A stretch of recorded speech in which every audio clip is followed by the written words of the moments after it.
जबलपुर की crime branch और police team ने संयुक्त कार्रवाई करते हुए 3 साल से फरार चल रहे कुख्यात बदमाश शेख आदिल को गिरफ्तार करने में सफलता हासिल की है।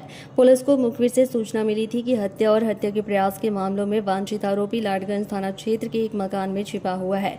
सूचना के आधार पर पुलिस टीम ने घेराबंदी कर आरोपी को धर दबोचा। आरोपी शेख आदिल, जो कि नई ओमती का निवासी है, कुख्यात सुयश उर्फ छोटू चौबे गैंग का सक्रिय सदस्य है। पुलिस पूछताछ और मकान की तलाशी के दौरान भारी मात्रा में अवैध हथियार बरामद किए गए हैं। आरोपी के पास से कुल 10 आग्नेयास्त्र, 3 पिस्तौल, 4 देसी कट्टे, 1 रिवॉल्वर और 2 एयरगन, 3 धारदार हथियार, तलवार, चाकू, बका, 54 जिंदा कारतूस, 68 खाली खोखे और 23 मोबाइल फोन बरामद किए हैं। आरोपी ने स्वीकार किया है कि उसने छोटू चौबे के कहने पर मड़ोताल के अनिराज नायडू हत्याकांड और गौरीघाट में रतन यादव पर फायरिंग की वारदात को अंजाम दिया था। आरोपी को न्यायालय में पेश कर पुलिस रिमांड पर लिया जा रहा है।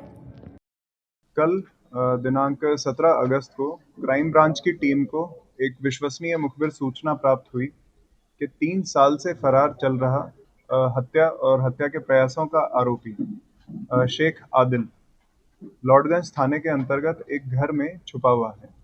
तो इसमें कई टीम्स एक्टिवेट हुई और उस घर को घेर करके जब पकड़ा गया, उसमें शेख आदिल जो कि नई ओमती का निवासी है, ये वहाँ पर मिला।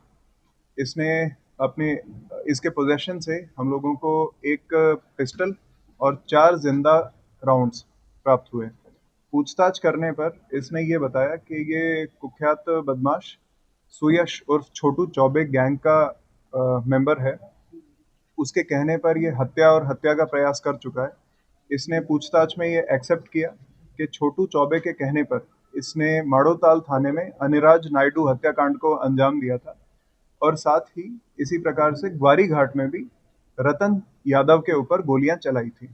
साथ ही इसने ये भी एक्सेप्ट किया कि ये छोटू चौबे गैंग के अंदर हथियारों की खरीद फरोख्त का काम भी करता है और उसने ये बताया कि इसी मकान में उसके पास में कई सारे और हथियार भी छुपा के रखे हुए हैं। तलाशी लेने पर हमारे को टोटल 10 फायर आर्म्स मिले, जिसमें 3 पिस्टल्स, 4 देसी कट्टे, 1 रिवॉल्वर और 2 एयरगन्स मिली हैं। साथ ही 3 धारदार हथियार भी मिले हैं, जिनमें तलवार, चाकू, बका ये सब शामिल हैं। साथ ही 54 जिंदा राउंड और 68 चले हुए खाली खोखे प्राप्त हुए हैं। इसके अलावा इसी व्यक्ति का हमें वहाँ पर पासपोर्ट भी मिला था।